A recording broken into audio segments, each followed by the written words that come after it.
سلامتنا كابل ساتلايت تلفزيون إريسات يبتعكم كبرات تخاتلتنا نلومي حموش تلكاتيت كنت شحن إسران شدشتن زدلنا لكم زيناتات سعيبه غربيو فلماقن أغستاتو سندات إبستين إسياس بغحدت هاجر زخصص قبل مخانو حبيرو أب منغو خلت حيلتات تقراي زلو متفنان بزيت خفتاح توعيد قريبو أب دوب السودان أب لعلى حد هوسبيتال متكعتي تفتسيمو إثيوبيان كينيان أب قداي تسأتاوي زتوكرا أخيبا أكايدن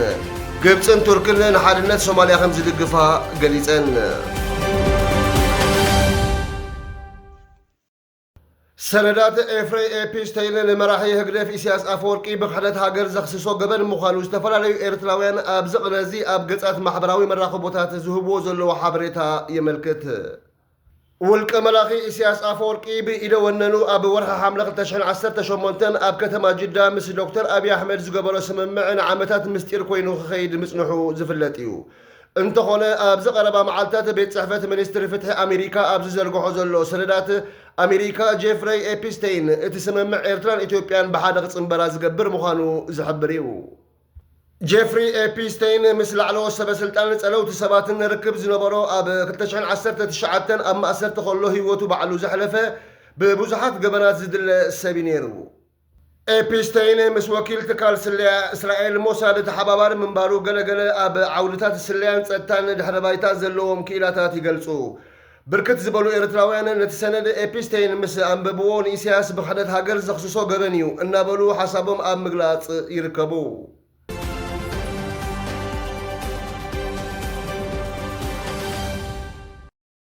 وانا أما حداري زوبا سمين معراب الشرين دا سلاسي أتو تخلق قبر مدهن أب منغو خلتا أحوات حيلتات زلو متفنان نهزبنا قلقات برعاوتا يمتساني وسلازي إن سلام الدون بل زيتا مخسب مبر كسارا يبولون كبل التحساسيبو وانا أما حداري زوبا سمين معراب أتو تخلق أبقت فيسبوكو زرقحو حبريتا بشم والكسبات زرقحو زلو حبريتا تات نسألأي كاب محقواس زلنا كان زمتو ربحايا لنكبل كونينو أتو تخلاي أب كل التقراي زفتسمو كل عينتات تسقم بمراحة طلاح زي كونو زفتحو بحادنة ودابن زفتح مخانو زقلت خوينو تقراي كاب وررتن دخنة حرا التوت بتساتفو مهوران مخانو أسميرو نسو وسيخو أب كل التقراي زفتح عنوات نخلو زلخاخم مخانو مهورات تخلل قديتو أم كواتون نسلام كسبكون كاب مقهار بوليتيكا خواتون تسويعو سلام حزب تقراي كزرقن مس كل العفر قجت كل عالق كل التقراي عوده خنات كتكون زدليو سبات كم زلو زقلت أتو تخلاي أمنغو حيلتات TDF TPF نزتفتر وطري دو كبلن سلام كعسلن مهورات قد العلم خانو قليتو النازي أب تقراي قاطي مزلو تقام نب مسارتاوي ربحو من مقيار زسرحو زلو زي حقاويان نقالو طلعت حزب سلازغونو حجون بقدا مهوران اتسقم كفتح سلازلو او انتاو قديتاخوم كتواصو يصوعيلو اتو تخلاي اب مغلصيو رغصنيا خوينا خنغركم مسلم عرب تقراي بحقاوين اب تقراي كمستملسه ميتاويت كلبستركم مرحوق كم زي كونه يكرغاغصلكم فتو إلو قال مسكاش ويدما طرا ገንዘብ ተተሓሒዙ اب كللنا ተፈጢሩ ዝነበረ ሕጽረት ንኽፍታሕ ናብ ባንክታት ገንዘብ اب ምክፍፋል ንርከብ ኣለና ኢሉ ንህዝቢ መልእኽቲ ኣመሓላሊፉሎ أب موداتا أب محضاري زوبا سمين معراب أتو تخلاي كاب أنتناليو زلو تغلي مدبنا بوليتيكا فلتوم سلاماوي بزخونا من قدي أم مفتاح نركب لنا خبلن هزبي من أختو أم محلاليفو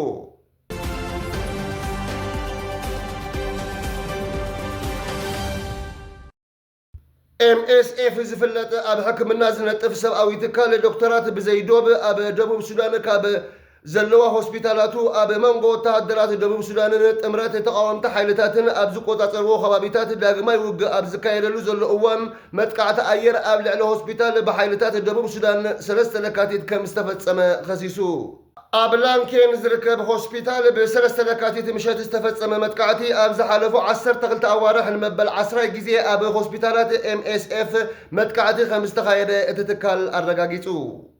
أزيز خونا اللو مغنيات دما منقس دبوب سودان أول حتى حساس كل تشحن إسران حموشتن أب تحت قصة تقاومتي أب زر كبا خبابيتات جونغلي أب لعل سب أو تبصح حنة قدب بمقبارو MSF أو أقدس حكم الناوي حاجزاته ناي مقرب عقمو دهر مقداب واستفترة إيو أب لعل تاخذ تمام تقعد كايد كم زخل حبريتها دهر مركابو MSF أب تو هوسبيتال زنبرو أبالاتون حموماتون زو خواتو كم زقبره أب زوتو مقلتي حبيرو ሓደ ኣባል ሰራሕተኛ MSF ግን ቀሊል ጉድኣት ከም ዝበፅሖ ዝገለጸት ትካል ኣብ እዋን እቲ መጥቃዕቲ እቲ ቀንዲ መኽዘን እቲ ሆስፒታል ከም ዝዓነወ ኣረጋጊጹ። ኣብ ደቡብ ሱዳን ኣካያዲ ስርሒታት MSF ጉልባልሻህ እቲ ገባሪ ሰናይ ትካል ቅድሚ ሕጂ ኣብ ምስ መንግስትን ካልኦት ኣብቲ ግጭት ዘለዉ ወገናትን ናይተን ኩለን ትካላት GPS ኮኦርዲኔት ኣካፊሉ ከም ዝነበረን ኣቀማምጣን ከም ዝፈልጡን መረጋገፂ ከም ዝረኸቡን ኣስሚሩሉ። ዕጡቋት ሓይልታት ደቡብ ሱዳን ኣብታ ሃገር ካብ ኣየር መጥቃዕቲ ዓቕሚ ምፍጻም ዘለዎ እንኮ ዕጡቕ ውድብ ክብል ወሲኹ ገሊጹ። ኣፈኛ መንግስቲ ኣቴና ወክ ኣቴኒን ኣፈኛ ሰራዊት ሜጀር ጀነራል ሉሎ ሩዋይ ኮኦንግን መራኸቢ ብዙሃን ርእይቶ ክህቡ ንዝቐረበሎም ሕቶ ዛጊት ርእይቶ ኣይሃቡን ዘለዉ። ክፍለ ሃገር ጆንጉለይ ብሕፅረት መግቢ ኣዝያ ዝተሃሰት ክፋል ደቡብ ሱዳን ኮይና ከቢድ ናይ ጥዕና ድሌታት ከም ዘለዋ ተንተንቲ ይገልጹ። ብኻልእ ወገን ኣብ ኣውራጃ ታምቡራ ኣስታት 84,000 ተመዛበልቲ ኣብ ኣሰቃቂ ኩነታት ከም ዘለዉ ተገሊጹ። ብውሕዱ 84,600 ውሽጣዊ ተመዛበልቲ IDPs ኣብ ክፍለ ሃገር ምዕራባዊ ኢኳቶርያ ኣብ ርሑቕ ከባቢታት ኣውራጃ ታምቡራ ኣብ ከቢድ ኩነታት ከም ዘለዉ ከቢድ ሕፅረት ጽሩይ ዝተማይ መግብን ኣገዳሲ መድሓኒታትን ከም ዘጋጥሞም ሰበስልጣን እቲ ከባብን ነበርትን ገሊጾም። እተን ዝተጎድኣ ስድራ ቤታት መብዛሕትአን ድሕሪ ናይ ኣዋርሕ ዘይውሕስነት ኣብ ቀረባ እዋን ናብ ማሕበረሰብ ዝተመልሳ ኮይነን ኣብ ዝሓለፈ ሳምንታት እቲ ኩነታት እናገደደ ብምምፅኡ ብዙሓት ስድራ ቤታት መሰረታዊ ኣገልግሎት ንምርካብ ይቃለሳ ከም ዘለዋ ተገሊጹ። ሓደ ነባሪ ንሬድዮ ታማዙዝ ኣብ ዝሃቦ ሓበሬታ ኣብቲ ከባቢ ብሰንኪ ሕፅረት መድሃኒት ኣገልግሎት ጥዕና ኣብ ምፍራስ ሓደጋ ምህላው ሓቢሩ።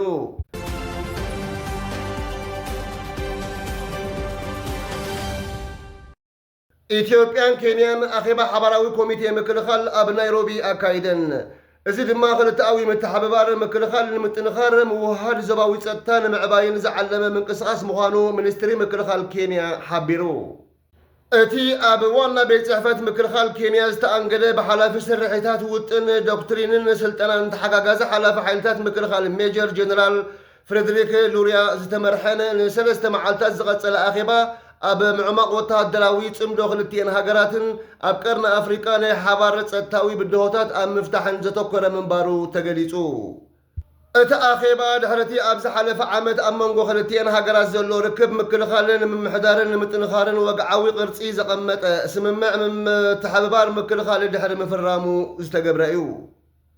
ኣብ መስከረም 2025 ኢትዮጵያን ኬንያን ሓድሽ ስምምዕ ምትሕብባር ምክልኻልን ዝተፈራረማ ኮይነን እዚ ድማ ኬንያ ኣብ 1963 ናጽነታ ካብ ትረክብ ንድሓር ዝተኻየደ ፈላማይ ዋዕላ እዩ።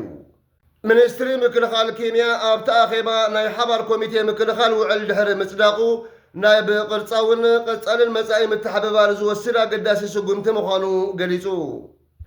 ሜጀር ጀነራል ሉርያ ኣብ መዛዘመ ኣኼባ ኣብ ዘስምዖ መግለጺ ኣብ መንጎ ኬንያን ኢትዮጵያን ንነዊሕ እዋን ዝጸንሐ ሽርክነት ብምጉላሕ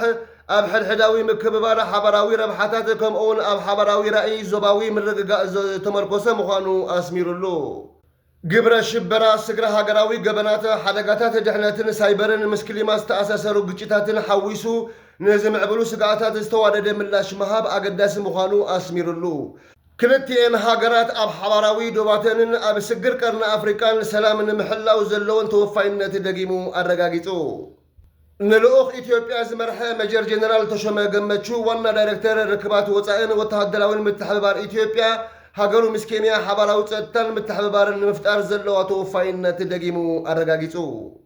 ኣብ ሓባራዊ ዶብ ምርግጋእ ኣብ ምሕላው ብፍላይ ድማ ብመርበብ ግብረ ሽበራ ንዝፍጠሩ ሓደጋታት ኣብ ምፍታሕ ስለያዊ ምትሕብባር ስርሒታዊ ምውህሃድን ምትእስሳርን ኣገዳሲ ምዃኑ ኣስሚሩሉ።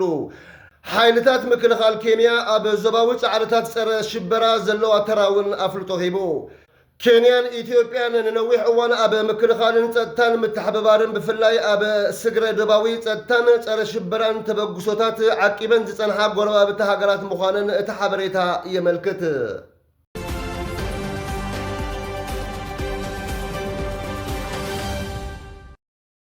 ፕሬዚደንት ግብፂ ዓብዱልፈታሕ አልሲሲን ፕሬዚደንት ቱርኪ ረሲብ ጠይብ ኤርዶጋንን ንልኡላውነትን ግዝኣታዊ ሓድነትን ሶማል ከም ዝድገፉ ብምርግጋጽ እስራኤል ንሶማሊላንድ ኣፍልጦ መሃባ ነጺጎሞ።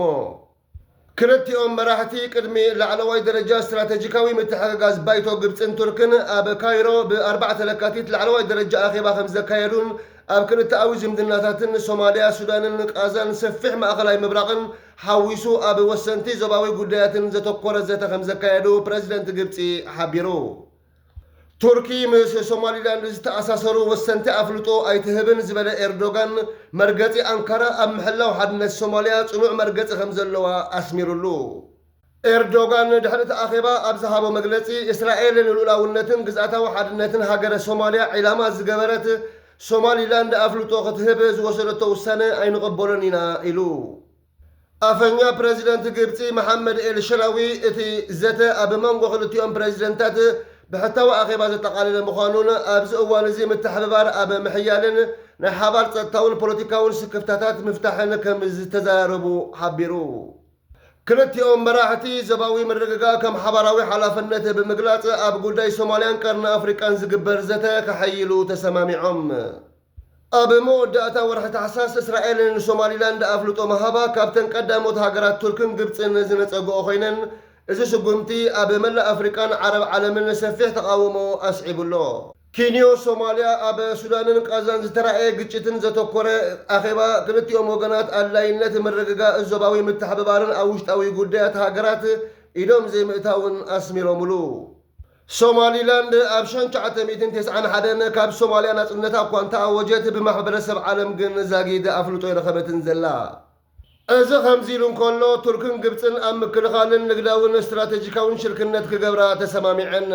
ፕረዚደንት ቱርኪ ረሲብ ጠይብ ኤርዶጋን ብ4 ለካቲት ናብ ካይሮ ድሕሪ ምእታው ምስ ፕረዚደንት ግብፂ ዓብዱልፈታሕ አልሲሲ ዘካየዶ ዘተ ካብቲ ንኣስታት 10 ዓመታት ዝጸንሐ ምፍልላይ ናብቲ ሕጂ ክልቲኦም ወገናት ከም ስትራቴጂካዊ ምሕዝነት ዝገልጽዎ ዝምድናታት ወሳኒ ቅልጣፈ ከም ዘርአየ ጸብጻብ ሚድል ኢስት ኦንላይን ይሕብር። ክልቲኦም መራሕቲ ንጉዳይ ምክልኻል ንግዲ፣ ጥዕና፣ ሕርሻን መንእሰያትን ዝሽፍን ሰፊሕ ናይ ምትሕብባር ስምምዕ ከም ዝተፈራረሙ ማዕከን ዜና ግብፂ ሓቢረን። ማእከል ናይ ተሓድሽ ስምምዕ ማዕቀፍ ወተሃደራዊ ኮይኑ እዚ ስጉምቲ እዚ ብተንተንቲን ዝቐረበ ጸጥታዊ ምውህሃድን ኣብ መላእ ተፋሰስ ማእኸላይ ባሕሪ